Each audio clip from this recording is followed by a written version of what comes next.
What's up, guys? I'm back with another video. This video I just want to explain why I chose the Subaru WRX over all the other competitions such as the Focus ST, the Golf GTI, the Civic Si, and pretty much any other car that I could have just bought for the same or lesser price.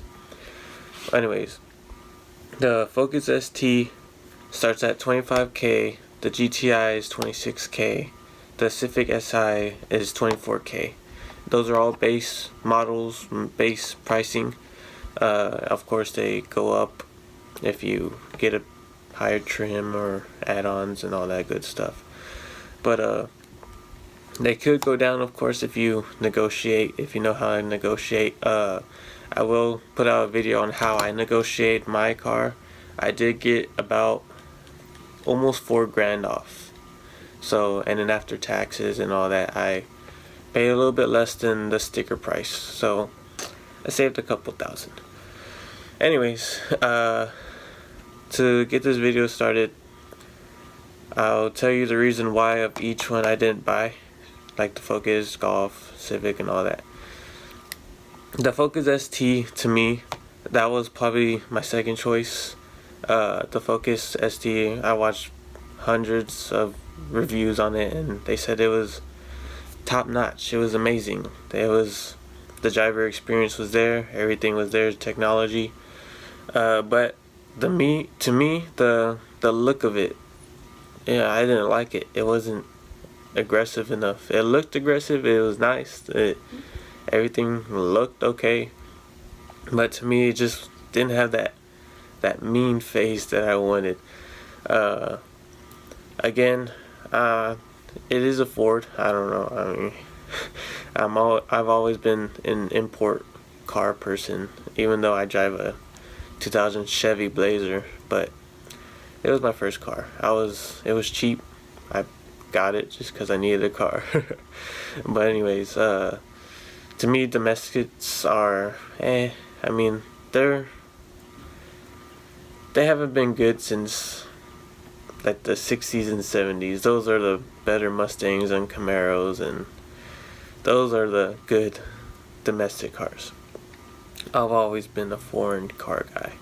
Anyways, the Focus ST, again, I watched plenty of review videos and none of them really caught my eye. I mean, they're all the same. I mean, there is nothing really fun about them. Although you do get the Recaro seats, you can upgrade to a bigger multimedia display or whatever.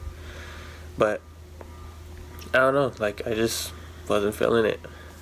So I just scratched off my list. That was my second choice, and the rest of them were just other options I was looking at. The Golf GTI, the Volkswagen, it was just ugly. I didn't like it, although it was a hatchback, and that's what I was sort of looking for. I mean, the Focus was a hatchback also, which was a sort of plus, which is why I chose my second. But the Golf was just ugly looking, and all the reviews I was looking at were just that it was a grandpa car or like a kid's sports car, saying that whenever you do put it in sports mode or something, that it's just like and it just goes. It's fast, but it takes a while to get there. And then to me, the look of it was just ugly, and I don't know. I mean, no disrespect to people that have a Golf GTI or a Golf in general, but not my thing. The Civic Si, of course, Honda is well known, especially with their standard cars. They always done a very good job at standard cars. But the Civic Si and this Civic generation in general, just I wasn't feeling it either. Like, it looked too futuristic. It looked like, I don't know, like I'm a plain and simple kind of guy. I don't want to look like I'm in the future with the Civic Si or a Type R or something like that. Like, they're beautiful cars, I get it, but nah, it's just they look too futuristic. They do have that aggressive fascia though, which is nice. I like that, but it's too much in the future. Those were pretty much all my other choices. Another choice was another Honda. It was the Accord, the new Accord, the Sport Edition, which was just about the same as a Subi, this around the same price at about 27 was the base, and then if you wanted all the add-ons and all that, but it came out to about 30. But yeah, I was looking at that, and then I don't know, it just looked like too much of a family car. I didn't want to I'm 20 years old. I mean, I don't want a family car right now. But yeah, and then one thing that most of these have in common, except for the Civic Si, the Focus ST. My friend, he does have a Focus ST. I have been in the back seat, and it is horrible. I am 6 foot. He's maybe 5'10", 5'11", and sitting behind him, oh my god, that was the worst experience ever. My knees were hurting after a few minutes. I was just cramped. But the Golf GTI, I believe, I don't know, correct me if I'm wrong in the comments, but I believe that's a 2-door. Let me see. Oh no, it's a 4-door. Okay, yeah. It looks pretty spacious, but I don't know, I've never driven one or been inside one, but I've read or watched countless reviews on YouTube, and I just wasn't feeling it. The Civic Si, it's a Honda, so it's made for families pretty much, even sports cars that they make nowadays. So, I mean, the room was not questionable for me. I knew it was amazing from the jump. But the Subaru, especially the WRX, of course I watched hundreds of reviews late at night. I know my girlfriend was always on FaceTime whenever I was watching reviews, and she would ask me what I'm watching, and car videos, jeez.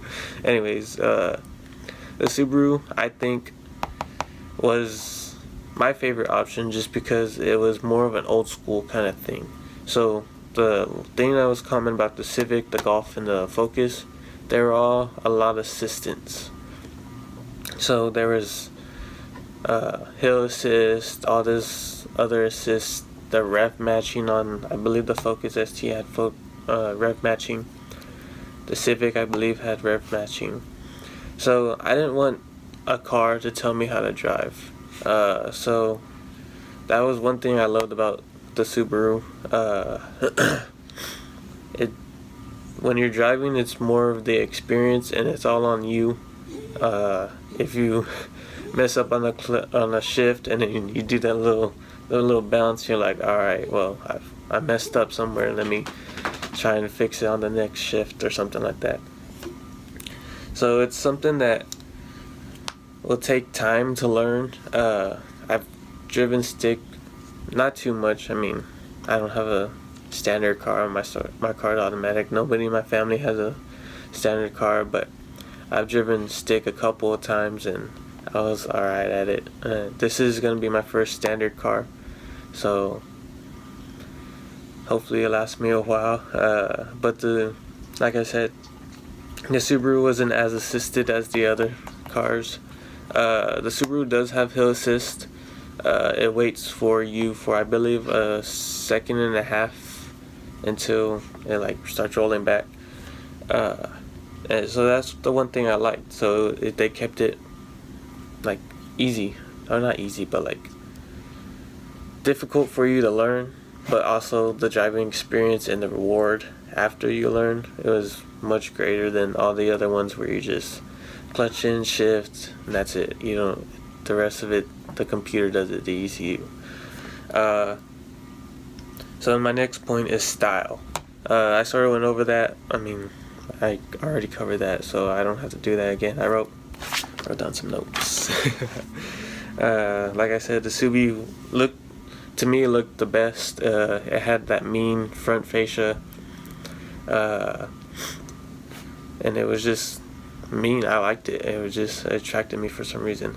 The next reason is safety. That's why that was my second point, just because that was the most important to me. Just I would like to be safe. I like my mom to know I'm safe, and my family and all that. I would like to know when I'm on the road I'm safe. The Honda has always done a great job at safety. Also, Volkswagen, they're alright. Ford, alright. I mean, of course, they're getting better. Technology is advancing, but it was just something that wasn't very comparable to Subarus. If you go on the internet, go on YouTube, you can look up YouTube videos of Subarus getting almost smushed and demolished, and then the driver just walk out like he's just walking out. it's insane. But yeah, that was one reason why I more leaned towards a Subaru, was because of safety. I mean, there's not really much else to talk about that. But the next point I have is the community surrounded around it. I'm not too familiar with the Ford community and all that. I mean, there's hundreds and thousands of Mustangs that you see on the road on a daily basis. It's almost saturated at this point. And Focuses, I mean, I see Focus every time I hit the road. Golf, GTIs, I don't see very much Golfs, or really Volkswagen in general, but I'm not too sure how the community is. Honda has always, I mean, you see a Honda, of course, again, every time you hit the road, but I'm not too sure how well their community is as far as like the SI, Type R's and all that. Maybe it's just, I know Honda has been a family brand for a while, so I don't know, it's weird. The Subaru community, what I've learned is that it's very deep. Whenever you see Subaru, you do the Subi wave or something lame like that, but it's just something like that that's like those little things where you just like, okay, that's cool. Like, I'm driving on the road and then somebody acknowledges my car. Either we have the same car, they have a BRZ, a Forester, an Outback, Crosstrek, whatever, and you can still respect that. And again, I don't see a Subaru every time I hit the road. I mean, of course you see your fair share of Crosstreks, Foresters, and all that, but you don't see very many BRZs or WRXs that often. So I think that's something special. I think that's another reason why I lean towards a WRX. It's just because you don't see very many in general. My next point is an aftermarket. The aftermarket. As far as the Focus, the GTI, and the SI, of course there will be an aftermarket for all these cars, but I feel like they're not as large just because out of the factory they're already great. I mean, that's an awesome thing if you're just gonna daily drive it. You don't want to invest too much into it right now. You just want to get to that braking period and just bang gears and just go fast. But I think that's something I liked about Subaru, was just the aftermarket, just because I don't know a whole bunch about cars. I know my fair share, but I don't know a lot, and that's what I want to do. I want to learn how to change out my seats. I want to learn how to put in sway bars, how to put in lower control arms, how to do all that. Maybe put in bag suspension, coilovers, something like that, something crazy. But they have a huge aftermarket. It's nothing to complain about. If you want it, you could find it on the internet somewhere. If you want to fix something, it's easy. And one thing I forgot about the community, which I just remembered, Subarus in general are pretty easy to fix. Everything is on top, everything you need to fix it. And one thing I liked is that if something's wrong with your car or you have a problem, somebody already had that problem, already fixed that problem. So that makes sense. Everybody in the community knows a solution to that problem. And then aftermarket, I already went over that. The depreciation value was also a real big reason why excuse me, reason why I chose a Subaru.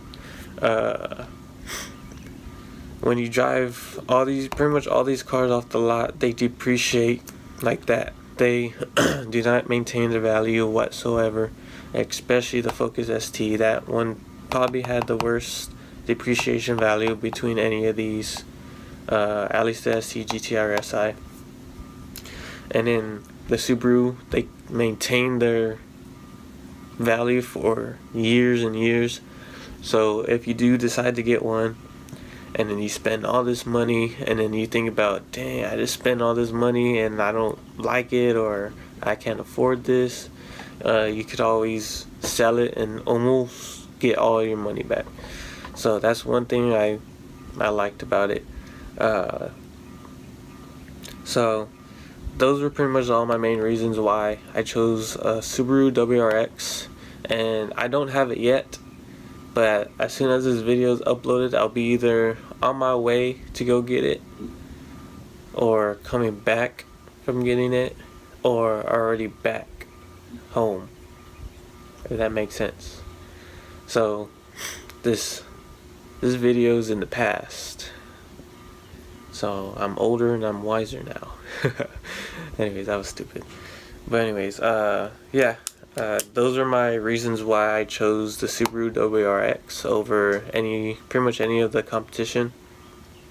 My next video will be tips and tricks to how to get or to negotiate from a dealership to get the sticker price down and get a good deal out of it.